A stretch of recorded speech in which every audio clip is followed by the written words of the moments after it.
There is a sweater in your closet right now that is named after a man who killed 110 of his own soldiers. It buttons up the front. It has no collar. You probably own one in beige or navy. And the reason it's called a cardigan goes back to October 25th, 1854, to a single stupid order shouted across a valley in Crimea, and to a single British nobleman who somehow personally survived one of the most disastrous cavalry charges in military history and came home a celebrity for his sweater. The thing keeping you warm at the office is a fossil from a battlefield where 670 men rode straight into Russian artillery in the wrong direction, and the man who led them is the reason why. A cardigan is a wool sweater that buttons up the front. It has no collar. The neckline is a clean V or a straight scoop. The sleeves are usually long. The knit is usually simple. Mr. Rogers wore one on television every single day for 33 years. Kurt Cobain made one cool. Old men wear them in libraries.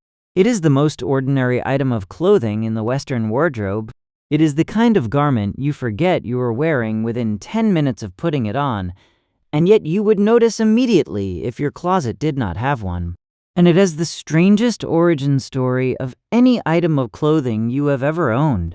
On October 25th, 1854, a 57-year-old British general named James Brudenell led 670 mounted cavalry directly into Russian artillery in a valley near Balaclava, Crimea.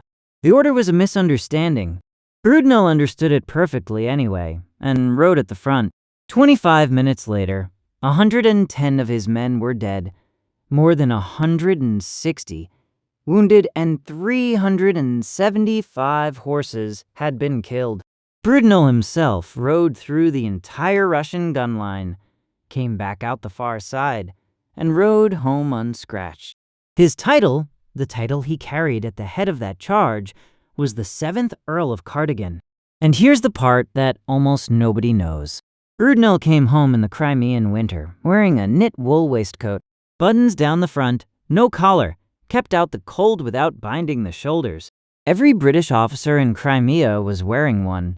The cold there was so brutal that the army eventually shipped 12,000 of them to the front lines. But Brudenell was the one who got the press. He came home a celebrity. The papers called him the hero of Balaclava, quietly skipping the part where most of his men did not come home at all. His sweater became fashionable. The papers named it after him. Within a decade, every gentleman in Britain owned one. The name itself stuck because of how the British honored their generals. There is a long tradition in English of naming clothing after the man who first wore it in public. The bowler hat, named for the hatter who built it. The Wellington boot, named for the Duke of Wellington. The Raglan sleeve, named for Lord Raglan, who was actually Brudenell's commanding officer at Balaclava and lost his arm at Waterloo decades earlier. 3 of the most ordinary garments in your closet are named after 3 British officers who fought in the same war. And cardigan was the most successful of all of them. By 1880, the cardigan had crossed the Atlantic. Every American gentleman owned at least one. By 1920, it had become a women's garment. Coco Chanel made it part of the foundation of modern women's wear. By 1960, it was on every college campus in America, on every grandfather, on every librarian. The cardigan crossed every social class, every gender, every kind.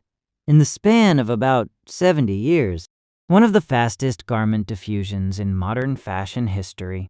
By 2026, you almost certainly own at least one. They are everywhere. They are completely ordinary. They are named after a man who killed his own soldiers in a battlefield mistake and got famous for surviving it. This kind of thing happens more than you would think. These are called eponyms, words made from people's names. English has thousands of them. The boycott, named for an Irish land agent named Charles Boycott in 1880, who refused to lower his rents and got socially erased by his entire town. The Granny Smith apple, named for an Australian woman in the 1860s, who found the seedling growing in her compost heap. The sandwich named for an English nobleman who was too busy gambling to leave his table for a meal. Every one of those words is somebody's name. The names just stopped sounding like names. So the next time you button up your cardigan in the morning, remember whose name you are wearing. A man who survived a battlefield he should not have survived. A man whose order killed 110 of his own soldiers. A man whose great accomplishment in life was riding a horse through Russian artillery and surviving long enough to have a sweater named after him. Every garment in your closet is wearing a hidden name like that, a forgotten person buried inside an ordinary word. You just stopped hearing them centuries ago. An entire vocabulary of dead people is hanging in your closet, with no labels left. There are people in your closet right now. There is a man named James Brudenell, the 7th Earl of Cardigan, in the wool you put on for chilly mornings. There is a man named Wellington in the boots you wear in the rain.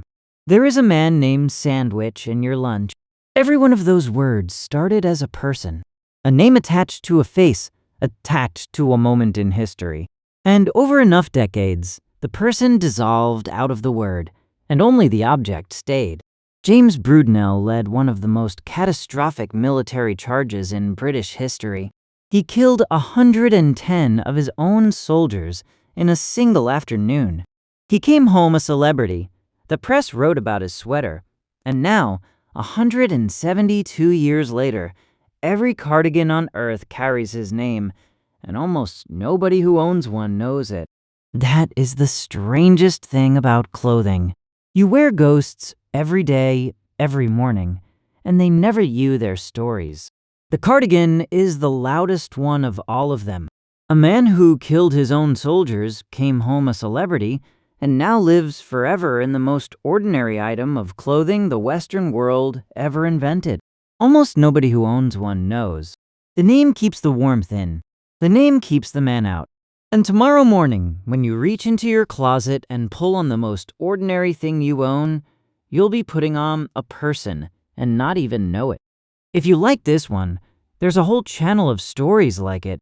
The reasons behind everyday things you've never asked. Subscribe so the next one finds you.